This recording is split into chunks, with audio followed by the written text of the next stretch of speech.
Bismillahirrahmanirrahim. Alhamdulillah. Alhamdulillahi rabbil alamin.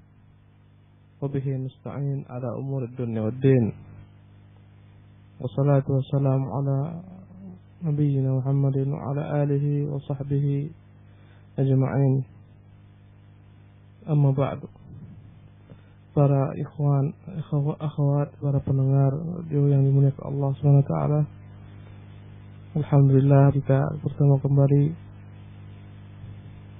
dalam kesempatan yang penuh berkah ini dalam rangka mempelajari qala Allah wa qala Rasulullah, dan semoga Allah SWT senantiasa melihara kita dalam Islam, menghidupkan kita dengan iman, mewafatkan kita di atas Islam. Tafsir kita kali ini adalah lanjutan daripada tafsir surat Al-Qalam ayat yang ke-16, di mana Allah Subhanahu wa taala berfirman, A'udzu billahi minasyaitonir rajim. Sanasimuhu 'alal khurtum. Allah Subhanahu wa taala berfirman, Sanasimuhu 'alal khurtum. Kami akan berikan tanda pada wajahnya, pada belalainya, maksudnya pada wajahnya. Apa maksud ayat yang mulia ini para pendengar yang dimuliakan oleh Allah Subhanahu wa taala? Kemarin kita telah menjelaskan tentang sifat orang-orang yang jangan dipatuhi mereka. Sifat orang-orang yang zalim yang kita tidak boleh patuhi mereka. Di mana Allah Subhanahu wa taala menceritakan tentang sifat mereka, Inna rabbaka huwa a'lamu man dhalla 'an sabilihi wa huwa a'lamu bil muhtadin. Allah lebih mengetahui siapa yang tersesat dari jalannya dan siapa yang mendapat petunjuk. Maka Allah terangkan sifat orang-orang tersesat adalah fala tuti'il mukadzibin, jangan kau patuhi para pendusta. Mereka senantiasa berdusta, mendustakan ayat Allah Subhanahu wa taala, mendustakan risalah para nabi. Kemudian sifat mereka adalah waddu law tudhinu fayudhinun. Mereka senantiasa mengharap, memohon agar engkau bermudahanah dengan mereka, wahai Muhammad, agar engkau mengalah mengikuti keinginan mereka walaupun sedikit. Kemudian sifat mereka adalah wala tuti' kulla halafin mahin, jangan kau patuhi mereka. Mereka adalah orang yang senantiasa bersumpah walaupun sumpah palsu untuk memperkuatkan perkataan mereka dalam keadaan hina. Hammazin masya'in bin namim, mereka adalah orang senantiasa mengupat, mencela, yang berjalan di muka bumi dengan berbuat adu domba. Manna'inil khairi mu'tadin athim, mereka adalah orang-orang yang senantiasa menahan hak, orang-orang yang memiliki hak, tidak memberikan kewajiban terhadap orang-orang yang wajib diberikan nafkah, orang yang kikir, bakhil terhadap hartanya, sampai-sampai tidak diberikan anak dan istrinya. Kewajiban-kewajiban yang harus dipikul di pundaknya tidak dikerjakan. Ini sifat mereka. Utullin ba'da dzalika zanim, bersifat kasar, terkenal dengan kejahatannya, tidak diketahui kecuali dengan kejahatan. Angkana dza malin wa banin, orang-orang yang mereka adalah orang-orang yang bangga karena memiliki harta dan anak-anak yang banyak. Kemudian sifat mereka, wa idza tutla 'alaihi ayatuna qala asatirul awwalin. Kalau dibacakan kepada mereka ayat kami, mereka mendustakan. Mereka melecehkan dan berkata, ini hanyalah dongengan orang-orang terdahulu. Maka Allah SWT dalam ayat yang ke-16 ini penjelasan kepada kita ancamannya, sanasimuhu 'alal khurtum. Artinya kami akan berikan dia tanda-tanda yang nampak dengannya bahwa dia adalah orang-orang yang binasa. Berkata Syekh Abdurrahman Nasir Sa'di rahimahullah ta'ala, ثم توعد تعالى من جرى منه ما وصف الله بأن الله سيسمه على الخرطوم في العذاب ويعذبه عذابا ظاهرا يكون عليه سمة وعلامة في أشق الأشياء عليه وهو وجهه. Maka Allah berjanji di sini terhadap mereka, orang-orang yang zalim, pendusta, dan seterusnya yang tadi kita jelaskan. Allah berjanji akan menurunkan kepadanya azab. Bahkan dia berikan tanda akan turunnya azab tersebut di wajah-wajah mereka.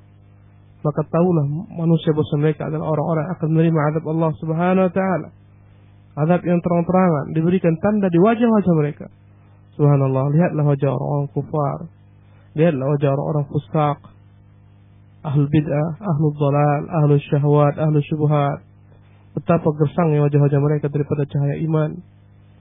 Orang-orang beriman akan tahu dari wajah mereka. Melihat dari wajah mereka akan terasa, akan terpancar cahaya iman dari orang-orang beriman. Akan tampak kegelapan, kegersangan wajah daripada orang-orang zalim. Allah SWT berikan tanda di wajah-wajah mereka. Wal'iyadzubillah. Sehingga dengan mudah sekali orang-orang beriman mengetahui dengan firasat yang diberikan Allah SWT. Ini orang saleh, ini orang fasik, ini orang kafir. Fala ilaha illallah. Tampak tanda tersebut di wajah-wajah mereka. Sanasimuhu 'alal khurtum. Kami akan berikan tanda. Kami akan tanda, dia berikan tanda pada wajahnya, pada belalai, maksudnya sini adalah pada wajahnya. Kemudian Allah Subhanahu wa taala menceritakan perumpamaan mereka itu, perumpamaan orang-orang yang pendusta, senang bersumpah, yang sombong, yang bangga dengan harta anak-anaknya, bangga dengan apa yang dimiliki. Allah berikan kepada mereka perumpamaan. Allah berfirman, "Inna balawnahum kama balawna ashabal jannah. إذ أقسموا ليسلمنها مصبحين." Allah SWT berfirman, sungguh kami telah menguji mereka bagaimana kami telah menguji pemilik-pemilik kebun. Ketika mereka bersumpah pasti akan memetik hasilnya pada pagi hari. Allah berikan perumpamaan karena Al-Quran dalamnya banyak sekali kandungan-kandungan berupa permisalan-permisalan untuk menekatkan pemahaman kepada manusia. Maka Allah SWT memberikan perumpamaan mereka. Orang-orang yang mendustakan agama ini, melecehkan agama, melecehkan para pembawa risalah, orang-orang yang senantiasa berdusta, dan seterusnya. Orang-orang yang bangga dengan harta yang mereka miliki, dengan anak-anak yang mereka miliki. Allah Subhanahu wa taala berikan perumpamaan bagi mereka. Allah berfirman, Inna balawnahum kama balawna ashabul jannah. Kami akan uji mereka.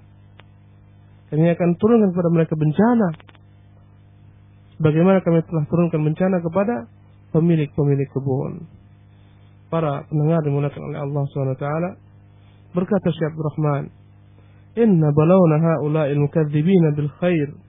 Wa amhalnahum. Wa amdadnahum bima syi'na min malin wa waladin wa turi umrin.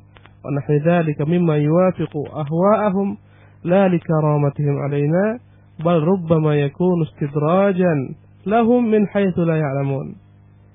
Beliau berkata, Allah berfirman, sesungguhnya kami menguji mereka, yakni mereka para pendusta agama ini yang mendustakan segala macam bentuk kebaikan.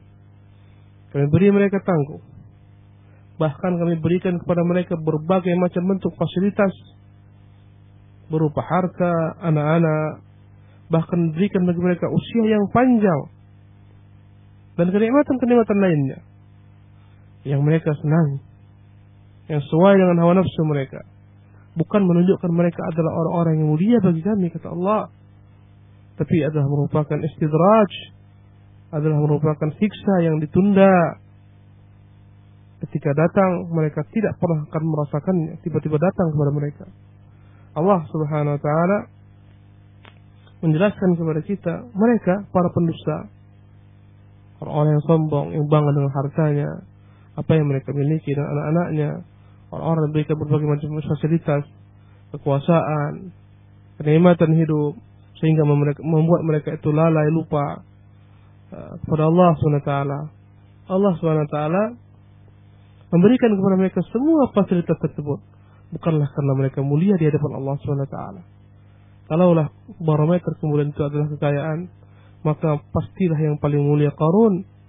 Kalaulah standar kemuliaan itu adalah kekuasaan, maka pastilah yang paling mulia di hadapan Allah SWT adalah Fir'aun. Tapi bukan itu kemuliaan. Bukanlah harta menjadi kemuliaan bagi seorang. Bukan pula jabatannya. Bukan pula banyaknya pengikut. Boleh jadi semua yang Allah berikan kepada seorang berupa harta yang melimpah ruah, jabatan yang tinggi, kenikmatan hidup, fasilitas yang mudah semua didapatkan adalah merupakan bentuk azab yang ditunda oleh Allah Subhanahu wa taala. Faqtiraruhum bidzalik nadhiru iqtirari ashabil jannah alladhi hum fihi syuraka. Kesombongan orang-orang tersebut yang masa tertipu dengan harta yang dimiliki, umur yang masih kuat, anak-anak, jabatan, kekuasaan, mereka tertipu dengan segala yang mereka miliki itu, sebagaimana persis tertipunya pemilik-pemilik kebun. Maka Allah berikan perumpamaan mereka dengan perumpamaan orang-orang yang memiliki kebun kurma.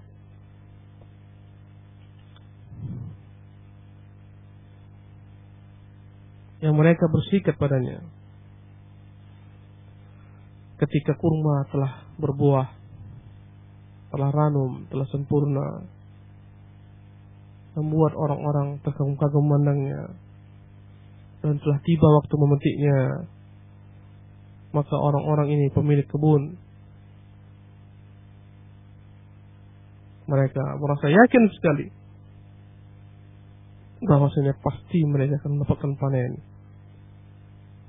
Pasti mereka akan berhasil memanen panen yang besar, buah-buahan yang banyak, yang besar, yang ranum. Tentu mereka akan beruntung. Mereka begitu bangganya dengan diri mereka, sehingga mereka memastikan besok pasti kita akan panen. Wa annahu laysa thamma mani'un yamna'uhum anha. Sehingga mereka yakin tidak akan ada yang dapat menghalangi mereka. Pasti besok hari kita panen semua kebun kita. Kita akan jual, kita akan bagi-bagi hasilnya. Betapa percayanya mereka, sehingga seolah-olah mereka telah mengetahui apa yang terjadi esok hari. Begitu yakinnya mereka, pasti mereka besok akan memetik hasil panen yang mereka idam-idamkan. Sehingga Allah Subhanahu wa taala menyebutkan bagaimana keadaan mereka ketika itu. Allah berfirman, "Inna balawnahum kama balawna ashabal jannah." Kami uji mereka, orang-orang kafir, orang-orang yang diberikan kenikmatan hidup, kemewahan, kesenangan. Kami uji mereka semua, yang bangga dengan harta-harta yang banyak, anak-anak yang banyak. Kami uji mereka sebagaimana kami turunkan bencana kepada pemilik kebun. Idz aqsamu, tatkala mereka bersumpah, la yasrimunnaha muslimin. Pagi hari mereka akan petik hasil daripada kebun mereka. Wala yastasnun. Mereka lupa mengucapkan kata-kata istisna, insyaallah. Begitu bangganya mereka dengan harta mereka, dengan kebun-kebun mereka. Mereka pasti akan memetiknya besok. Mereka lupa bahwasanya segala sesuatu di tangan Allah Subhanahu wa taala. Berapa banyak orang-orang yang bangga sekali dengan harta yang dimiliki. Dia punya sawah ladang yang banyak. Besok dia rencana memanen seluruhnya.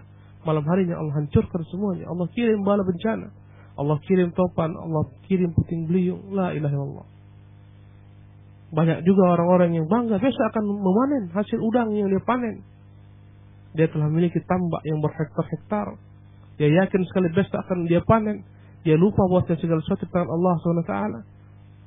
Dia lupa memberikan hak-hak orang-orang yang berhak. Besok hari sebelum dia panen hancur seluruhnya. Tambaknya hancur, udang-udangnya mati dan seterusnya. Begitu mudah bagi Allah SWT jika berkehendak untuk merubah segala sesuatu. Makanya Allah katakan tentang mereka ashabul jannah ini, pemilik kebun, wala yastasnun. Mereka lupa mengucapkan insyaallah. Mereka lupa bahwa segala sesuatu dibawa kehendak Allah Subhanahu wa taala. Ini menunjukkan betapa berkahnya kata-kata istisna. Betapa berkahnya ucapan insyaallah. Betapa berkahnya kata-kata ini. Ya, Nabi Sulaiman yang bersumpah dia akan mencampuri istri-istrinya seluruhnya, dan dari setiap istri akan melahirkan anak-anak sebagai pejuang yang akan berjuang jalan Allah SWT. Tapi Nabi Sulaiman alaihissalam lupa mengucapkan insyaallah istisna. Akhirnya tidak ada seorang pun istrinya yang mengandung. Bahkan satu orang saja yang mengandung dan mengeluarkan setengah daripada anak yang cacat dalam keadaan mati. Kalaulah Sulaiman mengucapkan insyaallah, kata Rasulullah SAW, maka dia akan memiliki anak-anak yang kuat, yang akan mempertahankan kekuasaannya. Ini menunjukkan betapa berkahnya kata-kata insya Allah. Betapa jarangnya kita kadang-kadang mengucapkan insya Allah. Betapa seringnya kita merasa yakin sekali dengan apa yang kita miliki, akan kita kuasai pada esok harinya akan datang. Tapi semuanya adalah milik Allah Subhanahu wa taala. Fatafa 'alaiha ta'ifun min rabbika wa hum naimun. Maka datanglah azab dari Tuhanmu pada malam hari, meluluh lantahkan kebun tersebut ketika mereka dalam keadaan tertidur. Datanglah api, membakar seluruh kebun mereka ketika mereka tidur. La ilaha illallah. Padahal mereka malamnya telah bersumpah. Apa kata mereka? La yasrimunha musbihin. Besok pagi hari kita akan pagi-pagi sekali kita akan datang ke sana. Kita akan petik hasil kebun kita. Mereka tidak tahu bahwa Allah memiliki skenario lain yang tidak mereka ketahui. Mereka tidak tahu azab telah menanti. Mereka tidak tahu Allah telah merancang urusannya. Fatafa 'alaiha ta'ifan min rabbik. Maka datanglah azab dari Tuhanmu pada malam hari. Wa hum naimun, dalam keadaan mereka tertidur. Fala ilaha illallah. Para pendengar dimuliakan Allah Subhanahu wa taala. Tidak sedikit, banyak sekali azab yang Allah timpakan di malam hari ketika orang tertidur. Lihatlah kaum Lut. Allah perintahkan Lut dan kedua putrinya pergi meninggalkan negerinya. Jangan lihat ke belakang. Akan datang kepada mereka azab di malam hari. Ketika akan fajar menyingsing, turunlah azab. Waliyadzubillah. Banyak sekali orang yang tertipu dengan kehidupan ini. Seolah-olah segalanya di tangannya. Dia berkuasa untuk melakukan segala sesuatu. Dia lupa ada Allah Subhanahu wa taala. Dia sombong. Dia bangga dengan kepandaiannya, kekuasaannya. Maka kata Allah Subhanahu wa taala, fa asbahat kas-sarim, ay kal-lailil mudlim. Kebun yang mereka nanti-nantikan akan mereka petik hasilnya pagi hari. Datang azab di malam hari. Terbakar seluruhnya hitam. Maka fa asbahat kas-sarim, berubahlah kebun yang hijau dengan berbagai macam bentuk. Buah-buahnya yang harum yang siap dipetik berubah menjadi hitam bagikan malam kas-sarim, ay kal-lailil mudlim, bagikan malam yang pekat sekali. Wa dhabatil asyjar wat thimar, terbakarlah seluruhnya. Pohon-pohon terbakar, buah-buahan terbakar. Wa hadza wa hum la yash'urun. Sementara mereka tidak pernah tahu dan tidak pernah mengetahui hal tersebut sedang terjadi. Mereka tidur dengan lelapnya, mereka tidur dengan nyenyaknya. Banyak sekali orang-orang yang Allah SWT uji seperti Ashabul Jannah ini, pemilik kebun. Allah SWT uji dengan kekayaan yang banyak melimpah ruah.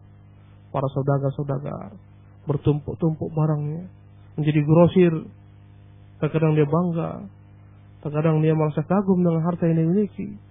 Dia tidur malam hari di rumahnya dengan tenang. Ternyata malam harinya seluruh la ilaha illallah hartanya habis di dalam api. Ratusan juta, bahkan mungkin sampai pada miliaran dia merugi dan seterusnya. Banyak yang terkadang nggak sanggup menerima bencana tersebut. Dia stres, dia menjadi gila. La ilaha illallah. Padahal sebelumnya betapa bangganya dengan harta yang dia miliki. Para pendengar dimuliakan oleh Allah SWT. Apapun yang kita miliki adalah milik Allah. Jika dia mau, dia akan ambil kapan dia mau. Maka janganlah kita merasa tertipu dengan apa yang kita miliki. Kekuasaan yang kita miliki Allah ambil jika dia mau. Harta yang kita miliki Allah akan ambil kapan dia mau. Anak-anak yang kita banggakan akan diambil kapan dia mau. Inna lillah wa inna ilaihi raji'un. Kita ini adalah milik Allah. Dan pasti Allah SWT akan mengembalikan kita kepadanya. Lihatlah orang-orang pemilik kebun ini. Ketika mereka bangga sekali dengan kebun mereka, maka turunlah azab di malam hari. Kemudian Allah menyebutkan tentang mereka. Fantalaqu wa hum yatakhafatun. Pagi-pagi hari sekali masih gelap, mereka telah bangun. Mereka bergerak untuk menuju kebun mereka. Wa hum yatakhafatun. Mereka berbisik-bisik. Mereka takut kedengaran oleh orang-orang miskin yang akan datang minta hak mereka ke sana. Mereka telah bersepakat untuk menahan hak Allah Subhanahu wa taala. Mereka sepakat untuk tidak memberikan sedikit dua pun kepada orang-orang miskin. Makanya mereka berangkat pada pagi-pagi hari sekali agar jangan tampak oleh orang lain. La ilaha illallah. Alangkah kikirnya mereka. Alangkah bakhilnya mereka. Mereka berbicara dengan berbisik-bisik agar tidak terbangun orang-orang. Apa kata Allah Subhanahu wa taala? Fantalaqu wa hum yatakhafatun.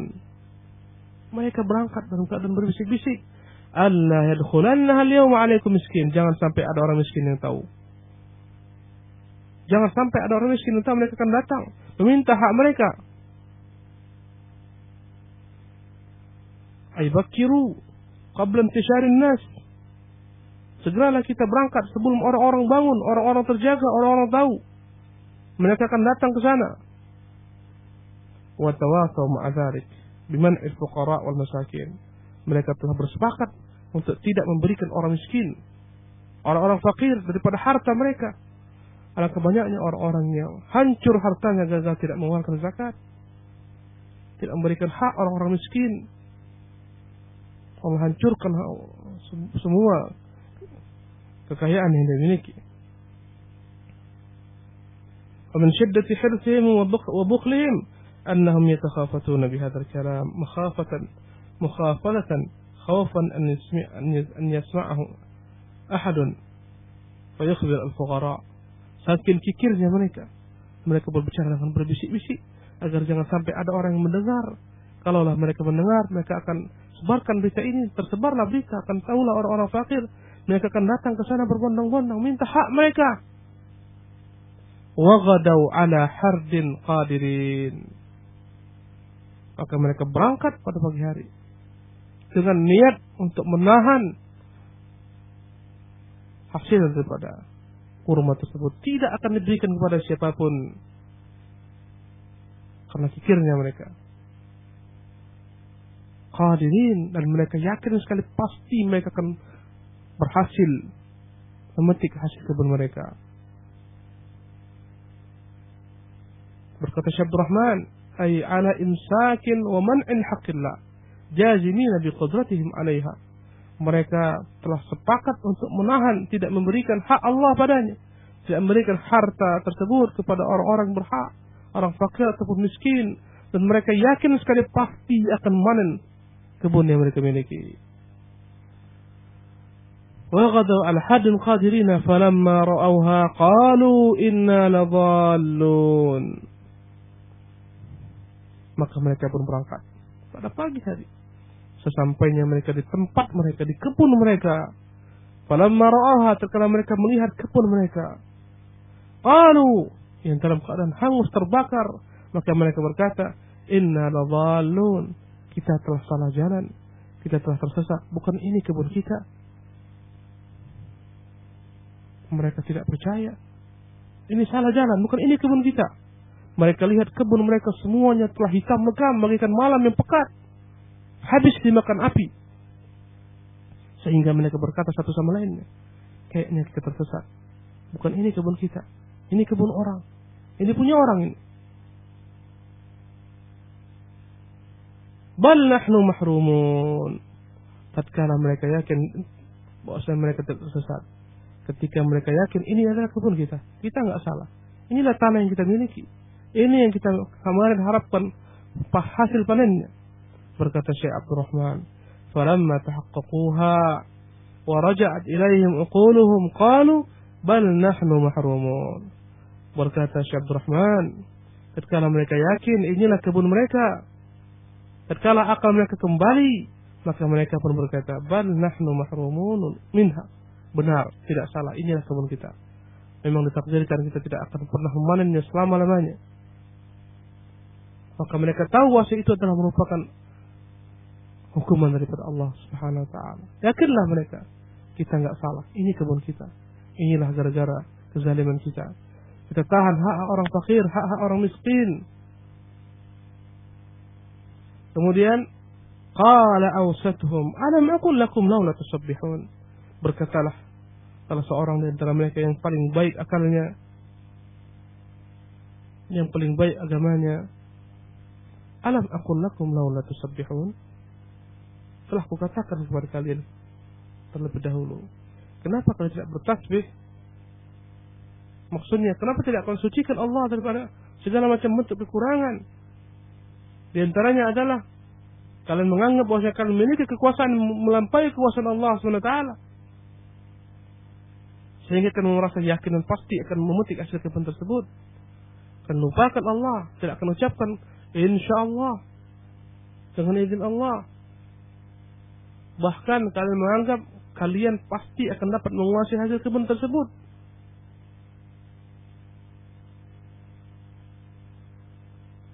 Kalaulah kalian berserah diri kepada Allah, mengucapkan insyaallah, jika Allah kehendaki, pastilah tidak akan terjadi apa-apa yang kalian saksikan sekarang. Mereka menyesal. Berkata yang paling tengah di antara mereka, yang paling baik akalnya, kenapa kalian tidak sucikan Allah? Ucapkan subhanallah. Sucikan Allah karena kalian telah berbuat kezaliman. Karena kalian melampaui Allah SWT. Kalian menganggap bahwa kalian memiliki kekuasaan melebihi kekuasaan Allah. Begitu yakinnya kalian pada malam tadi akan memetik hasil kebun kalian dan lupakan Allah SWT. Dialah penyebab segala sesuatu. Dialah pemberi karunia rezeki. Dan lupakan dia. Maka inilah yang kalian rasakan. Qalu subhana rabbina inna kunna zalimin. Maka seketika mereka pun sadar. Mereka berkata subhana rabbina, maha suci Tuhan kami. Inna kunna zalimin. Benar, sesungguhnya kami adalah orang-orang yang zalim. Mereka pun tersadar setelah hancur semua kebun mereka, barulah mereka sadar. Setelah turun azab, barulah mereka sadar. Tidak akan dapat mereka kembalikan kebun tersebut, habis seluruhnya. Banyak orang-orang yang ketika hancur hartanya baru dia sadar. Ketika Allah bukakan baginya dunia, Allah bentangkan baginya rezeki, mengalir rezeki dari mana-mana, dari atas, dari bawah, sehingga membuat dia cepat naik, usahanya sukses, bisnisnya berhasil, memiliki harta yang banyak, dia lalai, dia lupa kepada Allah Subhanahu wa Ta'ala. Ketika dalam keadaan lupa tersebut, Allah turunkan bencana, habis semua hartanya. Akhirnya dia pun bertobat kepada Allah SWT. Alhamdulillah. Dengan hal tersebut, dengan musibah tersebut, terkadang membuat seorang kembali kepada Allah SWT. Dia sadar semuanya adalah milik Allah. Dia adalah hamba yang lemah, yang hina. Tapi kapan? Setelah datang adab Allah SWT di dunia ini. Tapi alhamdulillah, sempat membuat dia taubat kepada Allah SWT. Dan tidak sedikit ada orang-orang yang gila karenanya, stres, gila berat, ketika hartanya habis terbakar, jabatannya dicopot, depresi, kemudian dia stres, berakhir dengan kegilaan. Waliyadzubillah. Na'udzubillah min dzalik. Para pendengar yang dimuliakan oleh Allah SWT, maka mereka pun mengatakan subhana rabbina inna kunna zalimin. Asli Tuhan kami, benar, kita adalah orang-orang yang berbuat kezaliman. Semoga taubat mereka ini, penyesalan mereka ini dapat meringankan azab mereka, dapat meringankan dosa-dosa mereka di dunia ini. Semoga penyesalan mereka yang bersangatan membuat ringan dosa mereka. Yang sebelumnya mereka berazam tidak akan memberikan hak-hak orang miskin, orang-orang fakir. Allah menyebutkan perihal mereka. Fa aqbala ba'dhum 'ala ba'dhin yatalawamun. Maka akhirnya sebagian mereka dengan sebagian lain saling mencela satu sama lain. Saling salah menyalahkan. Qalu ya wailana inna kunna taghin. Aduhai, benar-benar kita adalah orang-orang yang melampaui batas. Kita lupakan hak Allah SWT, tidak kita gubris, tidak kita indahkan perintah Allah, kita tidak berikan hak Allah SWT dalam harta ini, kita tidak berikan hak hamba-hamba Allah SWT dalam harta ini. Mereka saling salah menyalahkan satu sama lainnya. Ya wailana inna kunna zalimin, inna kunna tatin. Aduhai, benar-benar kita telah berbuat perbuatan yang melampaui batas sehingga kita lupa, lalai. Kita sia-siakan hak Allah, kita sia-siakan hak hamba-hamba Allah. Kemudian mereka pun mengucapkan statement penyesalan mereka. Asa Rabbuna an yubdilana khairan minha, inna ila rabbina raghibun. Semoga Tuhan kita menggantikan bagi kita yang lebih baik daripada kebun yang telah hangus terbakar ini.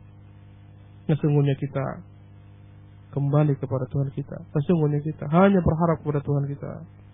Akhirnya mereka kembali kepada Allah. Mereka bertaubat. Mereka berharap semoga Allah berikan mereka kebaikan. Dengan musibah tersebut menggantikan dengan yang lebih baik.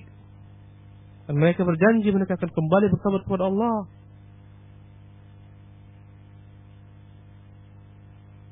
فَإِنْ كَانُوا كَمَا قَالُوا فَالظَّاهِرُ أَنَّ اللَّهَ أَبْدَلَهُمْ فِي الدُّنْيَا خَيْرًا مِنْهَا. Berkata Syekh Abdul Rahman, kalau benar janji mereka, kalau benar sumpah mereka, pastilah Allah akan gantikan mereka dengan yang lebih baik di dunia ini. Karena man da'a Allah sadiqan wa raghiba ilaihi wa rajah a'tahu su'alah. Karena siapapun juga yang berdoa kepada Allah dengan ikhlas, jujur, berharap kepadanya, Allah akan berikan permintaannya. Kalau mereka benar, Allah akan berikan kepada mereka yang lebih baik daripada itu. Kemudian Allah SWT berfirman, "Kadzalikal azab." Demikianlah azab di dunia ini, kata Allah SWT. Allah SWT menyebutkan tentang kehancuran kebun tersebut, habis terbakar semua. Itulah dia azab di dunia ini. Ay ad-dunyawi liman ata bi asbabil azab an yaslibahu Allahu asy-syai' alladhi tagha bihi wa bagha. Demikianlah azab di dunia ini. Allah akan cabut kenikmatan yang diberikan kepada orang-orang yang melampaui batas, orang-orang yang sombong, orang-orang yang bermaksiat, menentang Allah SWT, lalai terhadap hak Allah, lalai terhadap hak hambanya, berbuat kezaliman kepada hamba-hamba Allah. Allah berkuasa untuk mencabut semua yang mereka miliki. Orang-orang yang lebih cinta kepada kehidupan dunia ini, Allah berjanji akan segera mengambilnya. Dalam kondisi dia begitu bangganya dengan kekuasaannya. Banyak orang ketika di pucuk ketinggian, pucuk kekuasaan, pucuk kehormatan, semua di tangannya.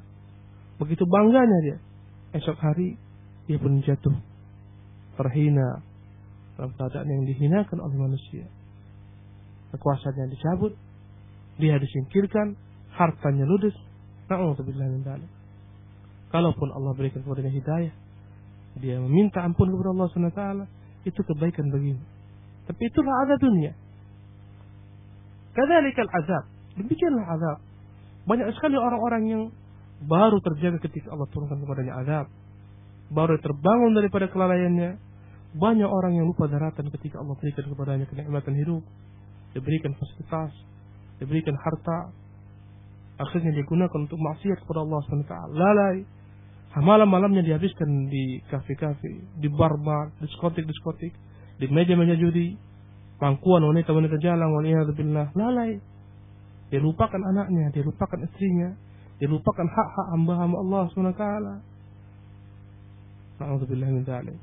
Datanglah azab di dunia, hartanya habis disita, dia dimasukkan ke dalam penjara, dia dihinakan manusia, anak-anaknya malu, istrinya malu, tersebar dirinya di mana-mana. Dia seorang yang zalim, seorang koruptor, seorang penipu. Waliyadzubillah, dicopot jabatannya, hancur segala yang dimiliki di dunia. Kadzalikal azab. Itulah dia azab di dunia. Wala azabul akhirati akbar law kanu ya'lamun. Dan pasti azab di akhirat kelak lebih dahsyat kalaulah mereka mengetahuinya. Kalau mereka tidak bertobat kepada Allah SWT. Azab di dunia ini enggak ada apa-apanya dibandingkan azab akhirat. Azab akhirat. Kata Allah, wala azabul akhirati akbar. Tentulah azab akhirat lebih dahsyat dibandingkan azab di dunia ini, enggak ada apa-apanya. Lanudziqannahum minal 'adzabil adna duna al-'adzabil akbar la'allahum yarji'un. Kata Allah, kami akan timpakan kepada manusia azab di dunia ini supaya mereka mau bertobat sebelum datang azab di akhirat kelak. Kalaupun dia enggak tahu diri, tidak juga bertobat, maka pastilah azab akhirat lebih dahsyat daripada apa yang ditemui di dunia ini. Wal-'iyadzu billah. Wal 'adzabul akhirati akbar min 'adzabid dunya. Pastilah azab akhirat lebih dahsyat dibandingkan azab dunia.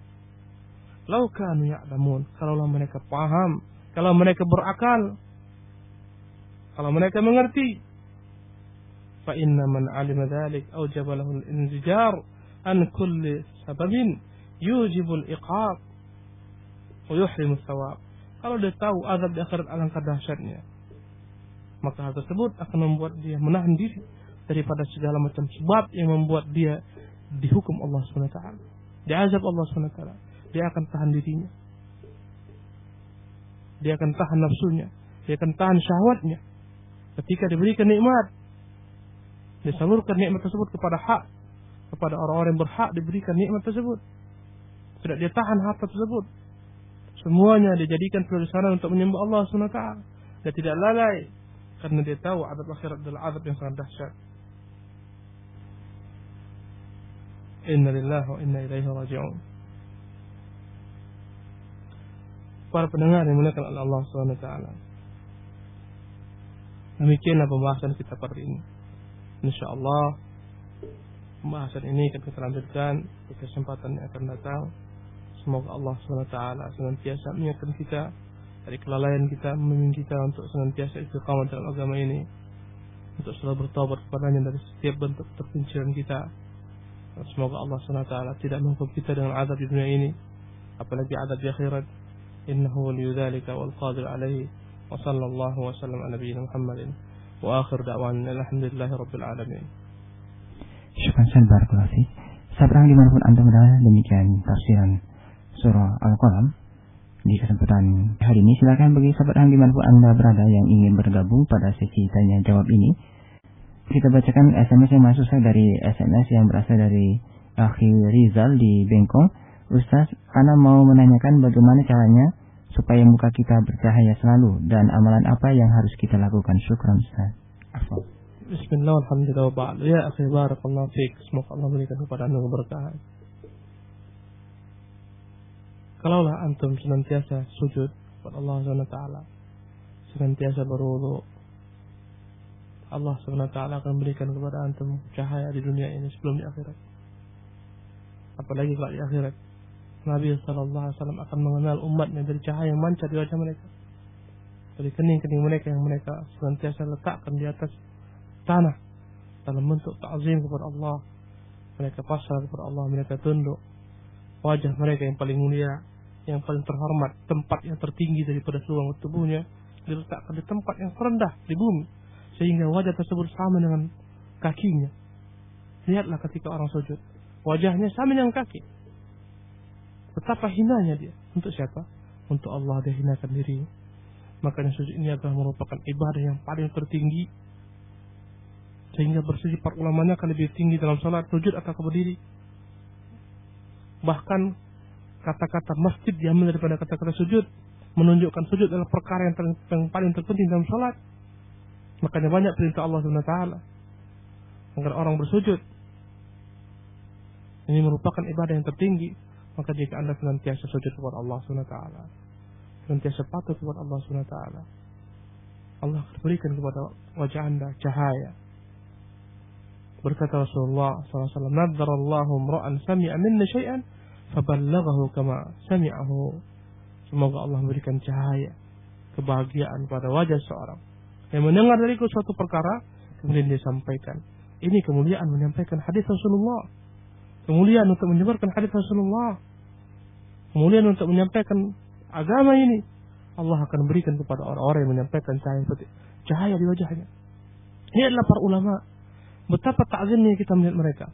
Kadang-kadang mereka bukanlah orang-orang yang tampan rupawan. Terkadang wajah mereka tidaklah cantik, tidak bagus, tidak molek, tapi Allah SWT berikan mereka cahaya, keagungan, sehingga begitu cintanya manusia kepada mereka. Betapa ta'zimnya manusia kepada mereka. Dengan apa? Dengan iman mereka.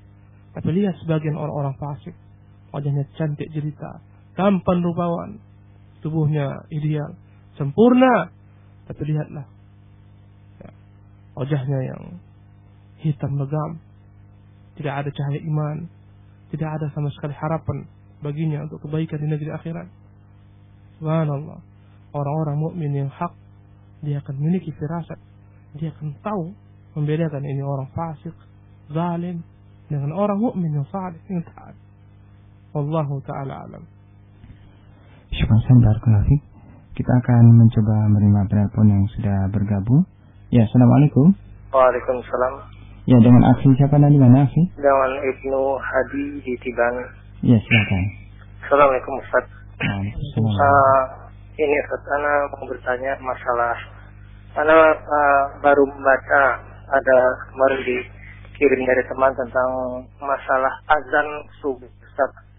Iya. Di mana di dalam kalau nggak salah dari majalah Kiblat itu dikatakan bahwa kebanyakan azan subuh di negara-negara muslim ini sekarang ini lebih cepat, bahkan Indonesia lebih cepat sampai 30 menit Ustaz. Dan di situ ada perkataan Syekh Albani juga kalau setelah diteliti seperti itu Ustaz.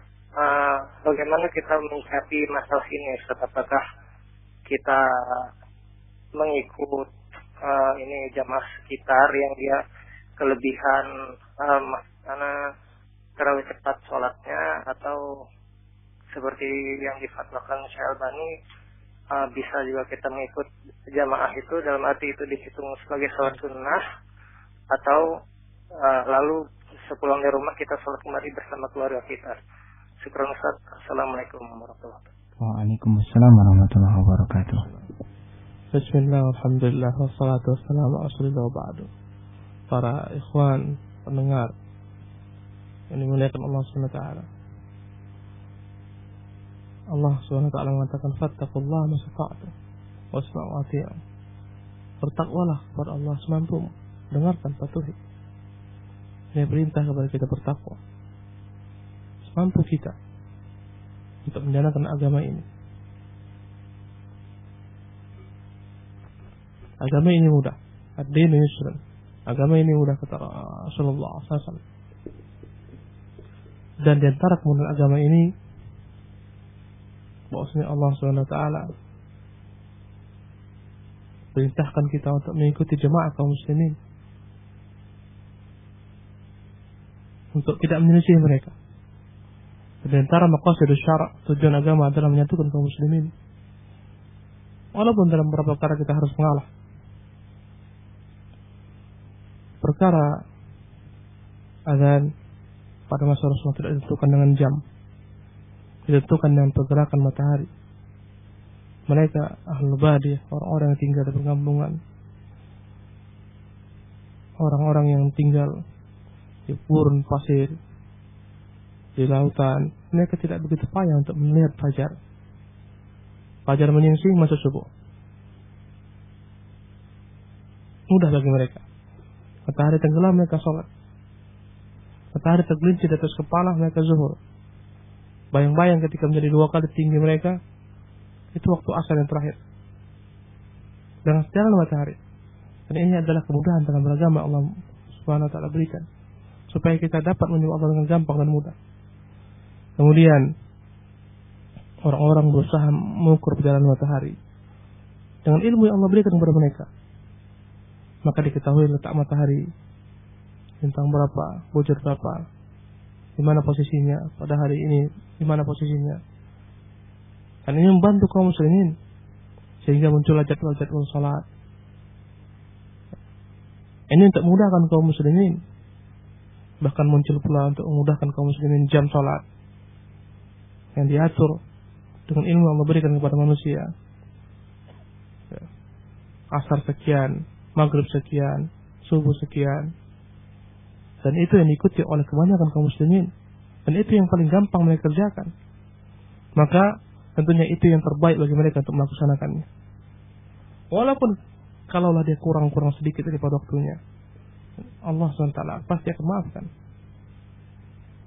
Lebih dahsyat bencananya ketika kita menyelisih kaum muslimin. Ketika orang adzan kita nggak adzan. Nanti setengah jam setelah itu baru kita adzan. Ya ikhwan, ini adalah merupakan bentuk perkara yang syariat, akan berpecah belah kaum muslimin dengannya. Hendaklah kita melihat maslahat ini yang lebih besar. Bahkan fatwa Lajnah Daimah memerintahkan kita untuk mengikuti jadwal yang ada yang terhibur oleh kaum muslimin. Demikian juga perkataan para masyayikh kita seperti Syekh Utsaimin dan lainnya. Itu yang gampang kita perbuat.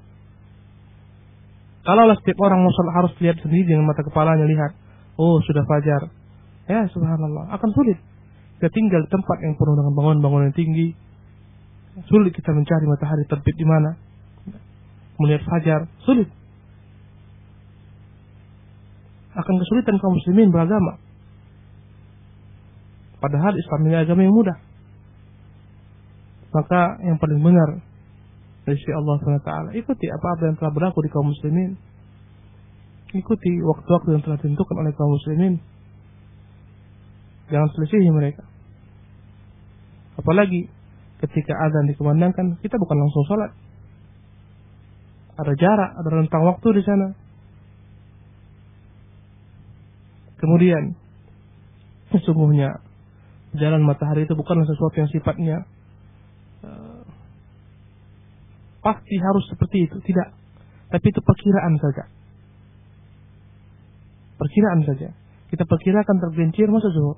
Kita perkirakan tenggelam masuk maghrib. Kita perkirakan terbit fajar, perkiraan saja.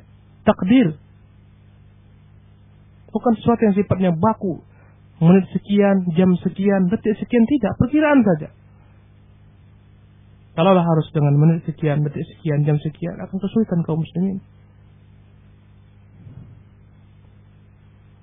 Maka perkiraan saja. Itu semuanya adalah perkiraan. Dan Anda tidak dituntut dalam beragama ini kecuali mengamalkan apa-apa yang dapat Anda amalkan. Kalaulah setiap orang merujuk kepada matahari dalam berbuka puasa, mengerjakan sholat, seterusnya akan kesulitan dalam beragama.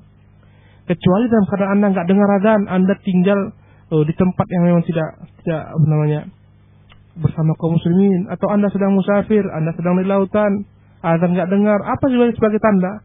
Apakah jam? Nggak perlu. Anda kata Anda lihat matahari, kembalilah kepada matahari. Anda musafir, Anda telah melihat matahari tenggelam, tidak perlu Anda lihat jam kembali. Silakan berbuka. Anda lihat matahari, Anda lihat ufuk telah hilang, syafaqul humra, warna-warna merah di ufuk yang terbit di barat setelah tenggelamnya matahari. Maka telah gelap malam, tahulah Anda itu adalah Isya. Anda melihat telah muncul warna terang di langit, menunjukkan fajar telah menyingsing, kerjakan salat subuh. Tidak perlu Anda melihat kembali kepada jam, jika Anda dapat. Tapi dalam kondisi Anda di tengah-tengah masyarakat, di tengah-tengah manusia, bangunan-bangunan tinggi, lampu-lampu banyak sehingga sulit untuk melihat fajar, kerjakanlah apa-apa yang Allah SWT mudahkan untuk Anda. Salatlah beserta kaum muslimin. Memang ada seperti Ibnu Mas'ud radhiyallahu ta'ala memiliki pendapat ketika para penguasa melambatkan salat, Ibnu Mas'ud pun ijtihad, ya, dia salat berjamaah terlebih dahulu dengan sahabat-sahabatnya di rumah.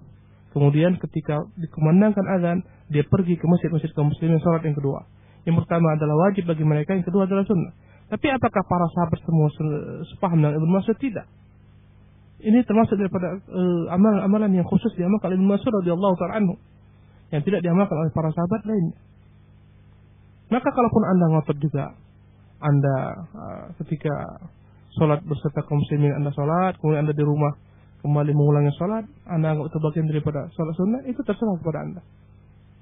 Tetapi kita yakini sungguhnya mengikuti orang-orang banyak itu lebih baik dalam beragama ini, sama dengan berpuasa dan berbuka. Yang paling utama adalah berpuasa dengan orang banyak, bukan menyelisih orang banyak. Orang hari raya Anda masih puasa, atau sebaliknya, orang masih berpuasa Anda hari raya. Berkata Rasulullah dalam hadis Aisyah, "As-shaum yauma yasumun nas, wal fitru yawma yuftirun." Puasa ketika orang-orang banyak berpuasa, berbuka ketika orang-orang banyak berbuka di negeri Anda. Ikuti mereka, jangan nyeleneh. Wallahu ta'ala alam. Syukran barakallahu fiik, semoga bermanfaat bagi Ibu Hadi yang berada di Ciban dan umumnya kepada kita semuanya. Selanjutnya kita kembali menerima penelpon yang sudah bergabung. Assalamualaikum. Waalaikumsalam warahmatullahi wabarakatuh. Ya, dengan Ukhti siapa dan di mana? Dengan Ukhti Lili di Batu Haji. Silakan Ukhti. Ustaz, Ana mau nanya, kalau misalnya saya sholat di rakaat pertama itu saya selalu baca surat Al-Ikhlas gitu ya, karena menganggap keagungan itu. Apakah hal itu diperbolehkan atau saya terjatuh dalam bid'ah karena terus-menerus melakukan hal itu gitu? Demikian. Assalamualaikum warahmatullahi wabarakatuh. Waalaikumsalam warahmatullahi wabarakatuh. Bismillahirrahmanirrahim. Tidak masalah Anda mengulang-ulang surat Ikhlas. Dan itu pernah diamalkan oleh salah seorang sahabat. Dalam sebagian peperangan Rasulullah mengutus mereka untuk mengintai musuh. Setiap kali sholat imamnya selalu membaca Ikhlas. Rakaat pertama Ikhlas, bahkan kedua pun Ikhlas. Maka mereka heran. Kemudian mereka komplain, mereka laporkan kepada Nabi SAW. Dia katakan, ya Rasulullah, karena cintaku kubaca dia berulang-ulang. Maka Allah Rasulullah mengatakan kepadanya, semoga dengan cintamu itu kepada surat tersebut Allah masukkan ke dalam surga. Tidak mengapa seorang mengulang-ulang surat Al-Fatihah, surat Al-Ikhlas dia ulang-ulang, nggak apa-apa. Atau surat-surat yang lain yang dia cintai dia ulang-ulang, nggak apa-apa. InsyaAllah Ta'ala. Ya, syukur barakallahu fiik. Sahabat dimanapun Anda berada, Anda masih bersama kami pada kajian tafsir Al-Quran bersama Ustaz Abu Faris LC. Kita terima untuk penelpon yang selanjutnya. Assalamualaikum. Waalaikumsalam. Ya, dengan Ummu siapa di mana? Dengan Ummu Raisa di Batam Center. Silakan. Ya, Assalamualaikum Ustaz. Waalaikumsalam. Ustaz, mohon ini benar apa enggak? Bahwa kalau kita itu enggak putus wudu, katanya akan dimudahkan segala urusan kita. Terus yang dimaksud dengan enggak putus wudu itu yang bagaimana Ustaz? Syukran Ustaz. Assalamualaikum warahmatullahi wabarakatuh. Waalaikumsalam warahmatullahi wabarakatuh. Saya nggak pernah dengar dalam bentuk riwayat hadis yang nggak pernah putus wudu akan dimudahkan urusannya, nggak tahu saya. Nggak pernah saya dengar itu. Tetapi memang ada keutamaan untuk dalam keadaan terus-menerus berwudu. Sebagaimana perbuatan Bilal senantiasa dalam keadaan suci. Setiap kali dia berwudu dia salat 2 rakaat, itu yang masuk ke dalam surga. Tidak mengapa. Itu adalah perbuatan taat. Jika seorang memelihara wudunya adalah suatu kebaikan baginya. Setiap kali dia batal wudunya, dia segera berwudu kembali, bagus sekali. Supaya dia standby untuk melaksanakan sholat. Supaya senantiasa dia mudah berzikir kepada Allah, membaca Quran dan lain-lainnya. Itu amal yang baik.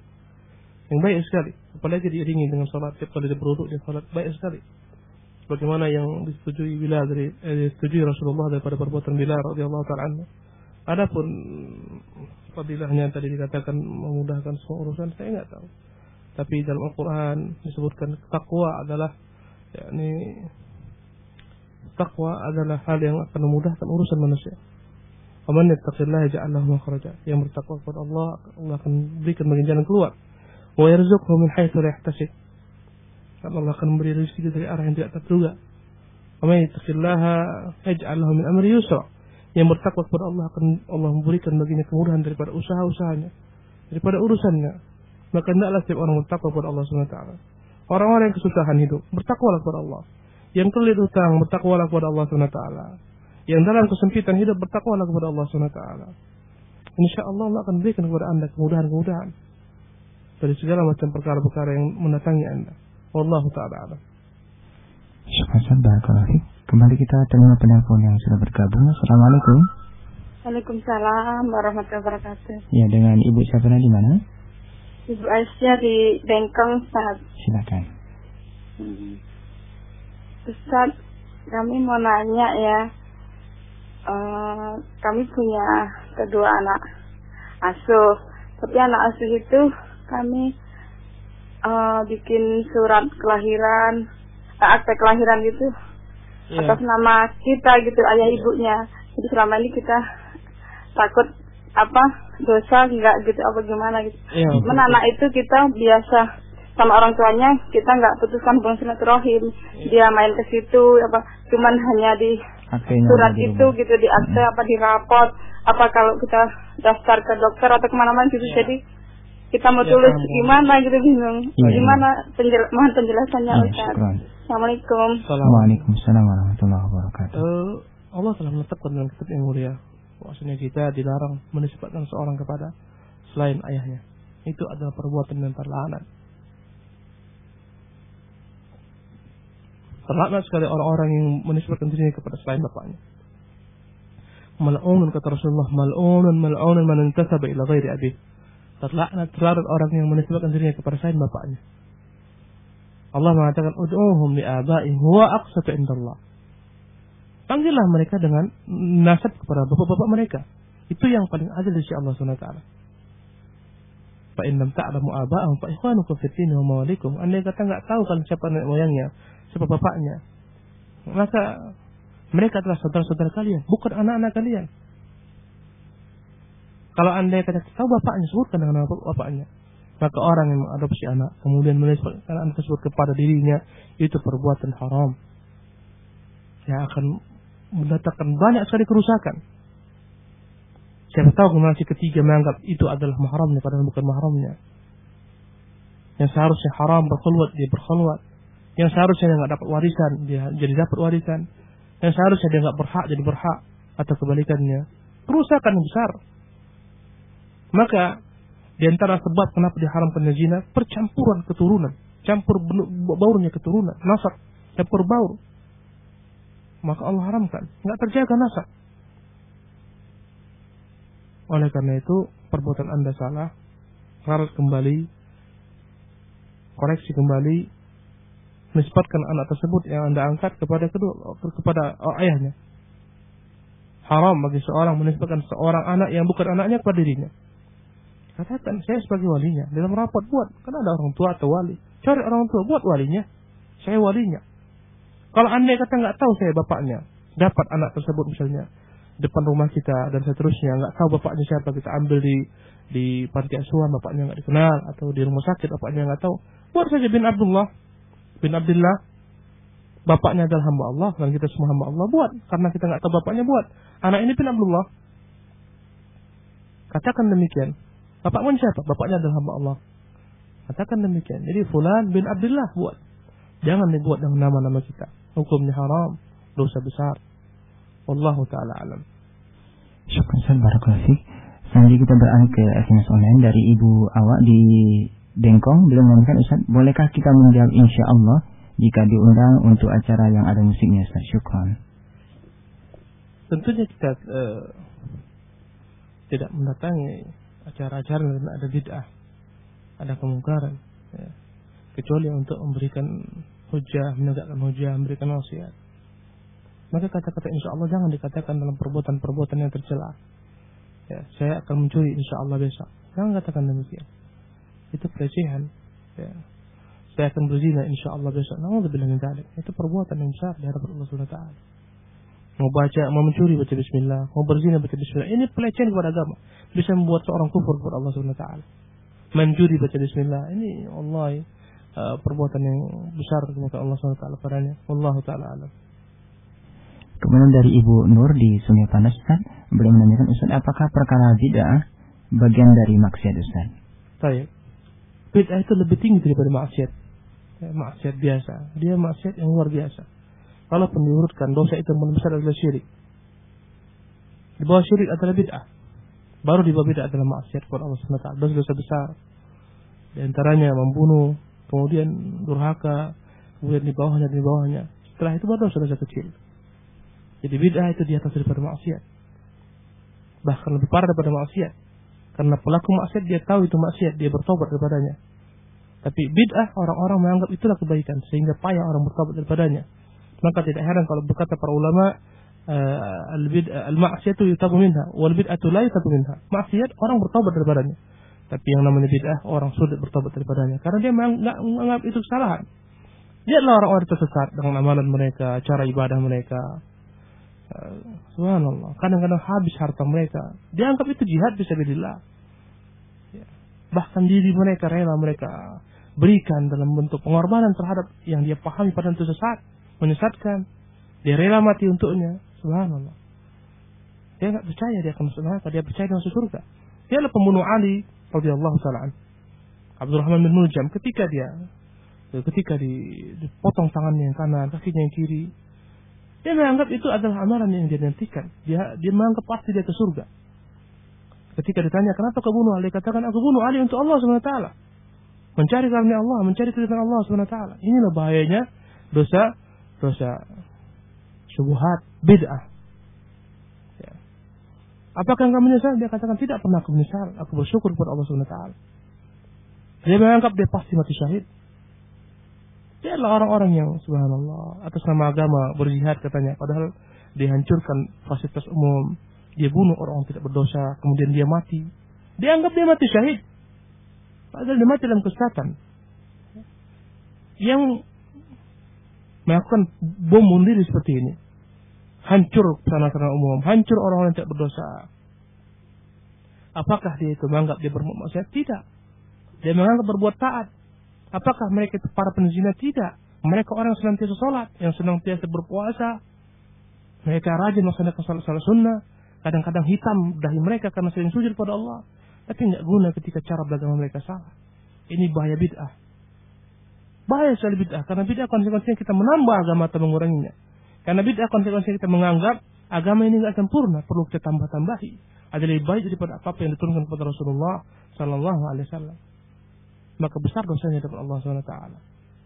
Wallahu taala alam. Kemudian dari Bapak Arif di Batam Center, Ustaz. Pak Ustaz, bagaimana caranya agar mudah memahami ilmu syar'i, Ustaz? Bismillah, alhamdulillah. Tentunya dengan belajar. Senantiasa belajar, rajin belajar, supaya kita paham, konsentrasi penuh pada pelajaran yang diajarkan, konsentrasi ketika mendengar kajian, supaya melekat ilmu tersebut, rekam dia, bawa pena, bawa buku, ditulis, dicatat, ditanyakan. Setelah itu, setelah ilmu dapat disebarkan, itu yang akan membuat seorang melekat ilmunya. Ilmu itu diperoleh dengan mengajarkannya, dengan membaca. Insya Allah Ta'ala akan paham. Banyak-banyak berdoa kepada Allah supaya ditambah ilmu. Itu cara-caranya. Tapi kalau kita bermimpi mau paham agama, kita nggak belajar. Mau menjadi orang pintar, kita nggak pernah belajar, nggak pernah mencatat. Ya, masuk telinga kanan, keluar telinga kiri. Di kajian hanya sekedar datang dan ngantuk saja. Di kajian hanya sekedar cari pahala, datang kajian saja. Ya, akan jadi anda orang alim. Wallahu ta'ala alam. Syukran barakallahu fiik. Sahabat Ang dimanapun antum berada, masih tersisa 19 menit ke depan. Silakan bagi sahabat Ang yang ingin bertanya. Assalamualaikum. Waalaikumsalam warahmatullahi wabarakatuh. Dengan Bapak siapa dan di mana Bapak? Abu Ihsan di Batu Besar. Silakan Bapak. Mau menanyakan tentang hikmah. Soalnya ada orang yang mengatakan bahwa hikmah itu ketika terjadi sesuatu kan kita ambil saja hikmahnya. Jadi hikmah itu bagaimana menurut syariat Islam? Iya. Jazakallahu khairan katsiran. Assalamualaikum warahmatullahi wabarakatuh. Waalaikumsalam warahmatullahi wabarakatuh. Hikmah itu adalah kebijaksanaan. Jadi kata hakam, yahkum hikmatan. Hukum yang Allah tetapkan, yang dibaliknya ada kebijaksanaan. Maka hendaklah setiap orang berupaya mencari hikmah dalam perintah maupun larangan Allah SWT, dalam ketentuan Allah SWT, takdir yang sifatnya syar'i maupun kauni, kita cari hikmahnya. Dan semua perintah Allah mu'allal bihukmin wa illah wa hikmah. Setiap perintah Allah, setiap larangan Allah ada di baliknya itu illah, sebab kenapa diperintahkan, dan ada hikmah yang dikandung di baliknya. Enggak ada sama sekali perintah Allah atau larangan Allah tanpa ada sebab, akibat ataupun hikmah di dalamnya. Enggak. Mustahil Allah perintahkan itu tanpa ada sama sekali hikmah di baliknya. Mustahil. Agama ini mundhabit. Agama ini benar-benar tepat sekali. Semua perintahnya, semua larangannya, semua di baliknya ada hikmah. Ada kemaslahatan. Jika orang mengkaji, dia berpikir akan didapatkan hikmah tersebut. Dan terkadang Allah sebutkan hikmah tersebut langsung. Nabi sebutkan langsung hikmahnya. Terkadang kita harus cari sendiri. Baik berupa perintah Allah, larangan Allah, musibah yang Allah turunkan, ketentuan Allah juga dibaliknya hikmah. Cari hikmahnya. Kenapa saya gagal meraih apa-apa yang saya cita-citakan? Saya ingin berbuat ini, tetapi ternyata gagal. Anda cari hikmahnya. Boleh jadi kegagalan ini adalah merupakan rahmat Allah kepada saya. Andai kata saya berhasil mencapai perkara ini, boleh jadi saya akan kufur, saya akan ingkar nikmat dan seterusnya. Cari hikmahnya.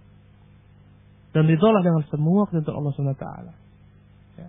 Dapat musibah, cari hikmah di balik musibah ini. Kenapa harus tertimpa musibah seperti ini? Ada apa rupanya? Oh, boleh jadi karena dosa saya. Boleh jadi Allah ingatkan saya Boleh jadi ini kebaikan bagi saya negeri. Kalau Anda kata nggak seperti ini, saya tidak akan bertobat dan seterusnya. Cari hikmahnya. Dan Anda akan dapat di dalam setiap hukum ada hikmah. Terkadang ulama mengetahuinya, terkadang mereka berusaha untuk merekarkannya. Yang jelas semuanya adalah berujung kepada kemaslahatan. Semuanya untuk kemaslahatan manusia. Wallahu ta'ala alam. Syukran Ustaz Barakallahu Fik. Kembali kita menerima penelpon. Assalamualaikum. Waalaikumsalam. Ya, dengan Bapak siapa? Dari mana Bapak? Dengan Pak Purwanto di Kota Sendar. Ya, silakan Pak Purwanto. Assalamualaikum Pak Ustaz. Assalamualaikum warahmatullahi wabarakatuh. Pak Ustaz, saya mau tanya begini ya. Dulu kalau misalnya tahun 2006 itu kan aku berada di Brunei. Terus pada saat itu kan waktu Idul Fitri. Pada di seluruh dunia itu kan Idul Fitri udah hari Kamis. Terus di negara Brunei itu waktu itu belum Idul Fitri gitu. Iya. Kan tadi Pak Ustadz ngomong kan kita harus ngikutin orang yang banyak gitu kan. Tapi pada saat itu aku ngikutin peraturan yang ada di negara itu gitu Pak Ustadz. Itu bagaimana Pak Ustadz? Apa saya berdosa apa enggak itu Pak Ustadz? Assalamualaikum Pak Ustadz. Waalaikumsalam warahmatullahi wabarakatuh. Apa yang Anda perbuat telah benar. Ya. Ketika di negeri Anda berada, pemerintah menetapkan hari Idul Fitri pada hari ini contohnya. Anda ikuti mereka. Bahkan Anda terlarang melaksanakan Idul Fitri sendiri di tengah-tengah mereka semua. Ikuti mereka. Idul Fitri di negeri kita ini contohnya nggak sama dengan di Saudi Arabia. Ikuti yang di negeri kita ini. Jangan selesai apa yang ditetapkan oleh pemerintah kaum muslimin. Ikuti orang banyak di negeri Anda. Maka itu yang paling benar. Jangan karena Anda orang Indonesia, Anda berada di negeri orang, kemudian di negeri kita hari rayanya hari Kamis, di negeri Anda hari Jumat, Anda ikut yang hari Kamis, salah. Karena ketika itu Anda berada di negeri orang, berharayalah bersama-sama kaum muslimin di sana, bersama orang-orang banyak di sana. Itu tadi yang kita maksudkan. Dan memang Allah telah tentukan memang berbeda-beda matlak, berbeda-beda tempat terbitnya bulan, berbeda-beda negeri yang memandang bulan, berbeda-beda, yakni perjalanan matahari. Sekarang di sini kita telah melaksanakan salat subuh. Di Saudi sana belum salat subuh, masih malam sekarang ini. Apakah harus sama waktunya? Mustahil. Karena semuanya dirancang dalam perputaran matahari. 4 jam kurang daripada waktu sekarang. Sekarang masih malam di Saudi, belum lagi subuh. Ya. Andai kata jam 7 kurang 4 jam. Berarti masih jam 3 sana. Masih malam hari. Apakah Anda katakan semua kita harus sama salat? Tidak. Berbeda-beda waktunya. Allah tentukan. Berbeda-beda negerinya, berbeda-beda perjalanan waktu. Subhanallah. Dalam kesempatan ini saya teringat diskusi dengan seorang. Datang kepada saya. Dia berkata, Ustaz, saya ikut seminar di Jawa sana tentang masalah penentuan waktu, bahwasanya apa yang kita buat sekarang ini salah semua. Kita menghitung waktu dari Greenwich itu salah katanya. Seharusnya dimulai daripada Makkah. Saya tanya apa konsekuensinya rupanya andai kata penghitungan waktu dimulai daripada Makkah. Maka dia berkata akan berubah segalanya. Berbeda sekali jika dimulai dari Makkah. Itu boleh jadi kita 16 jam atau 18 jam terjadi perubahan. Sekitar 18 jam.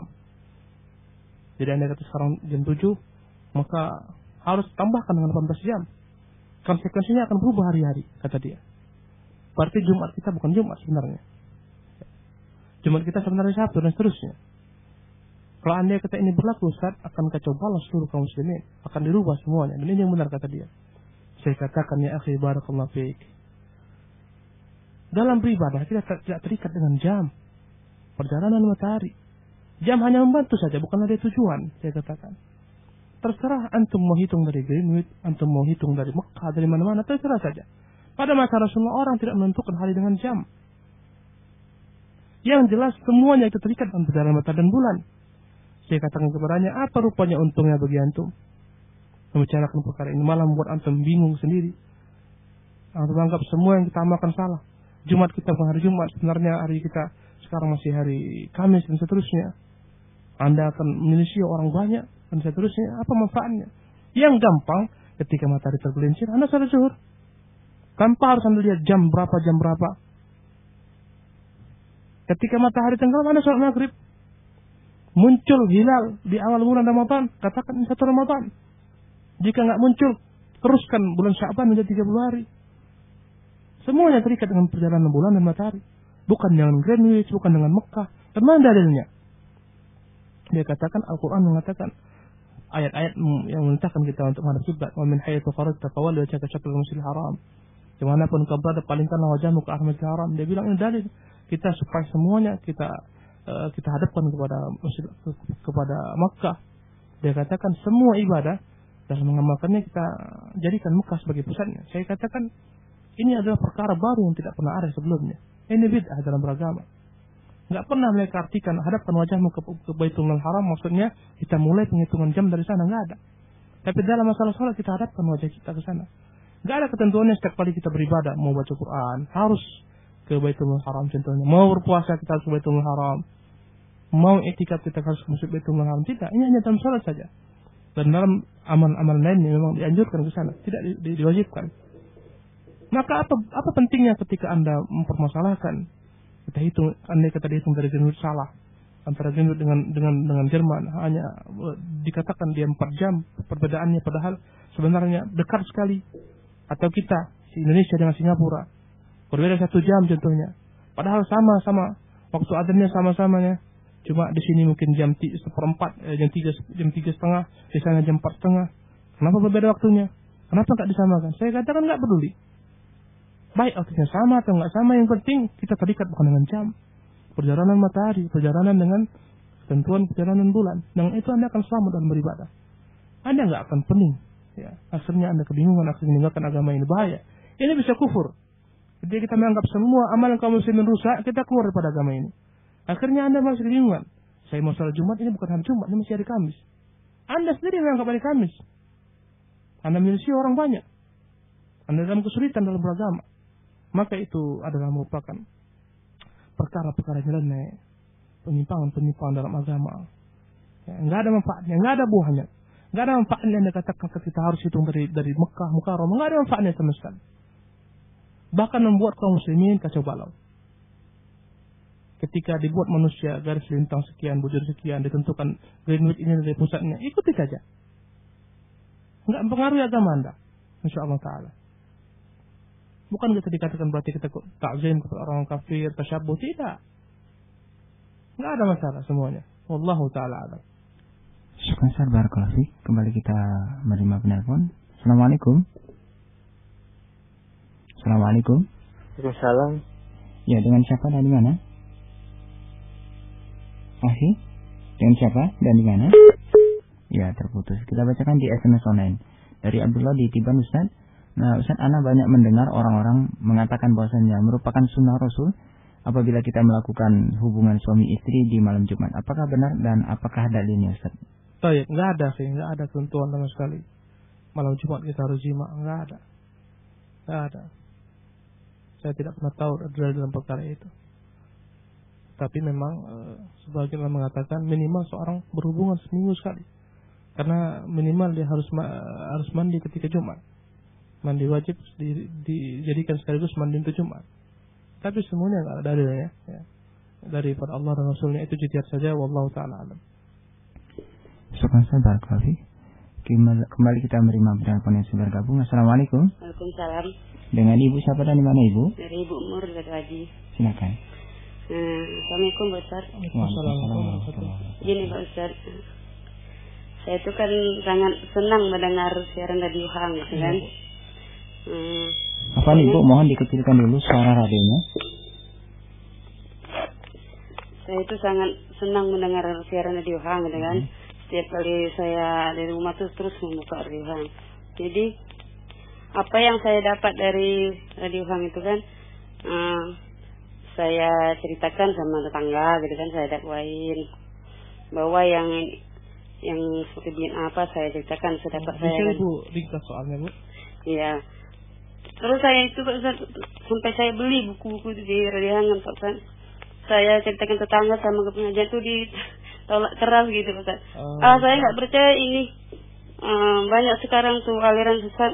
Iya. Ya saya bersabar cuma diam, saya Ustaz gitu. Iya. Ya, saya mohon penjelasan Ustaz. Iya. Sering saya mendakwai gitu kan Iya. semampu saya gitu. Iya, Bu, ya. Ya, derajat Ustaz. Assalamualaikum. Waalaikumsalam warahmatullahi wabarakatuh. Alhamdulillah. Dakwah ini terang sekali, jelas sekali. Kata Nabi SAW, "Taraktukum ala mahajjatin bayda, lailuha kanahariya." Kutinggalkan kalian persis di atas dalam keadaan bersih sekali, terang benderang, sehingga malam itu seperti siang, menunjukkan betapa terangnya agama ini. Yang hak itu jelas, yang batil itu jelas, yang sunnah jelas, yang bid'ah itu jelas. Apalagi dakwah yang tersebar, semua orang bisa mendengar, semua orang dibolehkan untuk mengkritik jika ada kesalahan-kesalahan, dan kita akan bersyukur kepada Allah SWT. Oleh karena itu, kewajiban kita hanyalah menyampaikan saja.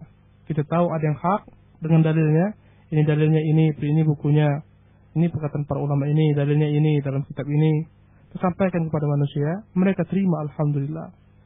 Kalaupun mereka tidak menerimanya karena dianggap bertentangan dengan orang banyak, bertentangan dengan apa yang dipahaminya, bertentangan dengan warisan leluhurnya, ya Anda enggak diperintahkan Allah untuk memaksakan hidayah agar diterima manusia.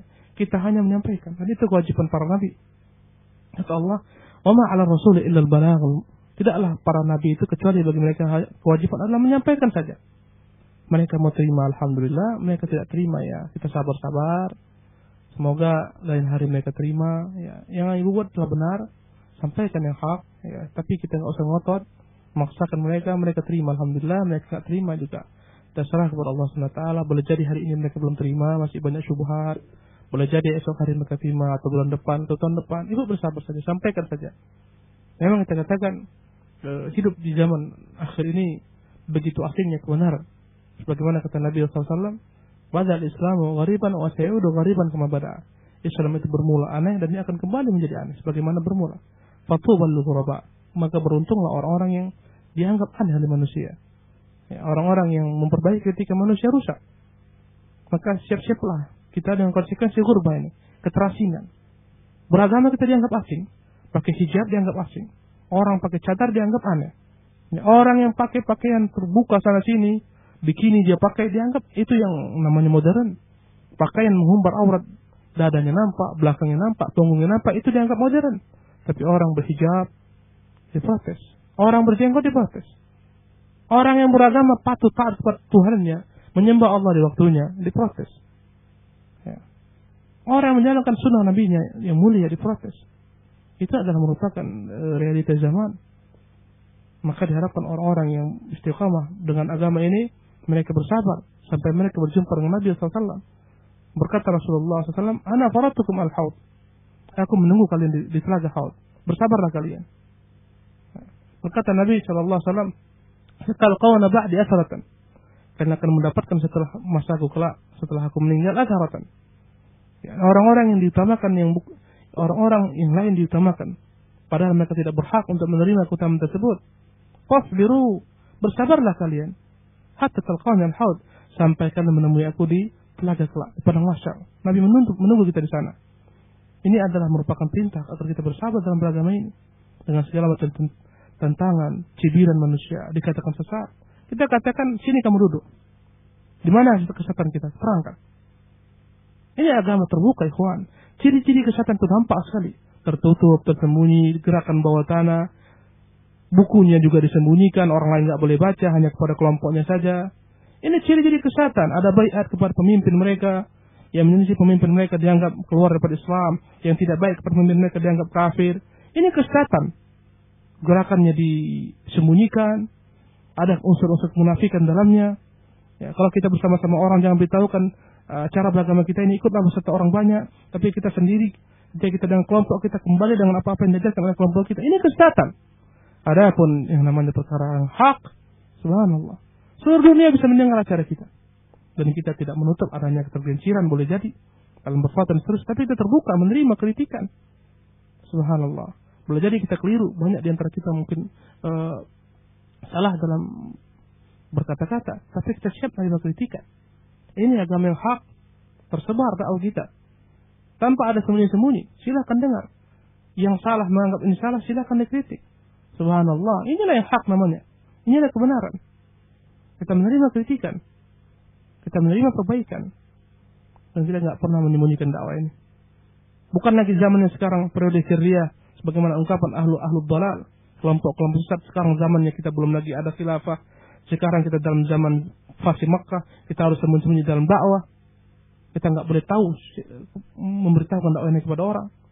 Nggak ada. Sekarang zaman keterbukaan, silakan. Terangkan agama ini kepada seluruh manusia, sampaikan. Dan mengatakan kita sesat, silakan. Terangkan di mana kesesatannya. Kita akan rujuk kepada kebenaran, andai kita yang kita benar tersesat. Karena yang namanya kebenaran itu mencari setiap orang mukmin. Wallahu taala alam. Wa sallallahu wa sallam ala nabiyina Muhammadin wa akhir da'wana alhamdulillahi rabbil alamin.